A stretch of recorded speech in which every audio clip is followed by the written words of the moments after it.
বিসমিল্লাহির রহমানির রহিম। আজকে আসলাম ভোলায় শব্দ পাওয়া যে দুটি গ্যাস ক্ষেত্র, একটি হলো পশ্চিম ইলিশা, একটা হলো পূর্ব ইলিশা।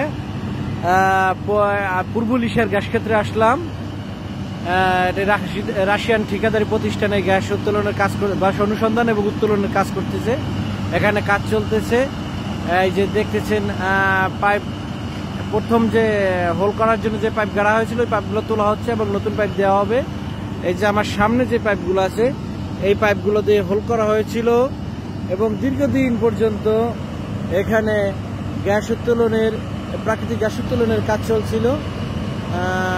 এখনো চলছে, আরো চলবে হয়তো দীর্ঘদিন। আজকে আসলাম আমরা এখানে দেখার জন্য। এখানে রাশিয়ান এই গ্যাসপ্রোব ঠিকাদারি প্রতিষ্ঠান ও অন্যান্য রাষ্ট্রের সহযোগী ঠিকাদারি প্রতিষ্ঠানের সাথে অ্যাড হয়ে শেয়ার হোল্ডার হয়ে এখানে গ্যাসের অনুসন্ধান এবং গ্যাস উত্তোলনের কাজ করতেছে।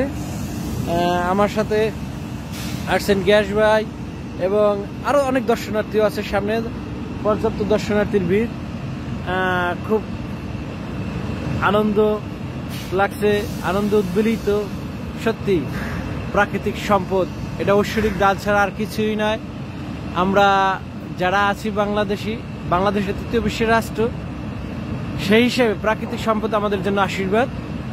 আর যেহেতু ভোলা আমাদের কাছে বরিশালের বিভাগের অন্তর্গত, ভোলা এর আগে বরা নদীর ওদিকে গ্যাস ক্ষেত্র আছে যা দ্বারা বিদ্যুৎ উৎপাদন করে জাতীয় গ্রিডে যোগ করা হয়েছে। ইতিমধ্যে পশ্চিম ইলিশায় আরো একটি গ্যাস ক্ষেত্র পাওয়া গিয়েছে, বশির চেয়ারম্যানদের বাড়ি ওই জায়গায়। আরে এটা হলো পূর্ব ইলিশায় গ্যাস ক্ষেত্র মালেরহাট নামক স্থানে। যারা বরিশাল থেকে আসতে চান বা তারা ফেরিঘাট নেমে তারপর আপনার বিশ্ব রোড পার হয়ে মালেরহাটে আসবেন। মালেরহাটের ব্রিজ পার হয়ে সামনে একটু আসলি বা যে কাউকে বললি, জিজ্ঞেস করলি বইলা দেবে। আর হইলো যারা মেহেন্দিগঞ্জ থেকে আসতে চান তারা মূলত মাসকাজি পার হয়ে হাওলাদার মার্কেট পার হয়ে তারপর বাগারহালা আসবেন। এখানে ওই যে মালেরহাট নামক স্থানে আসবেন। মালেরহাট নামক স্থানে এসে ব্রিজটা পার হয়ে তারপর হাতের ডাইন দিকে এসে একটু সামনে আসলে এটা দেখতে পাবেন। এবং যে আপনার যারা উলাইনিয়া দিয়া কালীগঞ্জ দিয়ে আসতে চান তারা সরাসরি ইলিশা ফেরিঘাট নেমে পরাণগঞ্জ আসবেন। পরাণগঞ্জ থেকে অটোতে করে মালেরহাটের রাস্তার মাথায় বা বাগারহালার সামনে নামবেন। তারপর মালেরহাট চলে আসবেন। মালেরহাট থেকে একটু সামনে আসবেন, ব্রিজটা পার হয়ে হাতের ডান দিকে আসলেই এই গ্যাস কেবিলটি দেখতে পাবেন। আসলে কি ভ্রমণে মানুষের জ্ঞান বাড়ে, মন ভালো থাকে, প্লাস আপনার এটা আমাদের প্রাকৃতিক সম্পদ।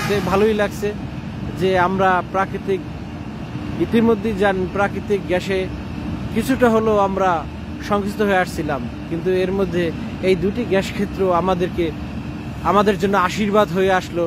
সকলকে ধন্যবাদ ও ভালোবাসা জানিয়ে এখানে আসার আগমনী বার্তা জানিয়ে সকলের কাছ থেকে বিদায় নিচ্ছি। আল্লাহ হাফেজ।